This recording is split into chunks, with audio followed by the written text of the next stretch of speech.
ముఖ్యమంత్రి అన్న సోయి లేదు. తెల్లారి లేస్తే కేసీఆర్ గారిని తిట్టడం, మా పార్టీ నాయకులను తిట్టడం, పనికిమాలిన బూతులు మాట్లాడడం, పనికిమాలిన పని చేయడం తప్ప. అందుకే అంటున్నా నేను, అదృష్టం అందలం ఎక్కించిన బుద్ధి మాత్రం బురద బుద్ధే రేవంత్ రెడ్డిది. అందుకే ఈ దిక్కుమాలిన పనులు చేస్తూ ఉన్నాడు. 2 సంవత్సరాల నుంచి సాగదీస్తున్నాడు ఫోన్ ట్యాపింగు.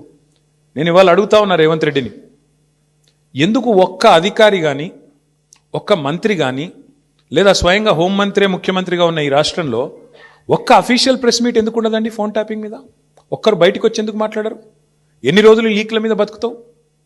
జరిగింది తప్పు అంటున్నావు, ఏం తప్పు జరిగింది చెప్పు. ఇంకెన్ని రోజులు లీక్ల మీద బతుకుతావు? ఎన్ని రోజులు లీకులు ఇచ్చుకుంటా ఫలానా వల్లదైంది, ఇదైంది, అల్లమైంది, బెల్లమైంది, పనికిమాలిన లీకులు తప్ప ఒక్క అధికారిక ప్రెస్ మీట్ ఈరోజు వరకు ఉందా? సిట్టు కానీ ఇంకోటి కానీ లేదా మంత్రులు కానీ ముఖ్యమంత్రి కానీ ఒక్క మాట అధికారికంగా చెప్పిన పాపన వినరా? ఏంది ఫోన్ ట్యాపింగ్? ఎవరి ఫోన్ ట్యాపింగ్? ఎక్కడ ఫోన్ ట్యాపింగ్? ఏం జరిగింది? రాజకీయ వేధింపులకు ఇంకా విచిత్రం ఏంటంటే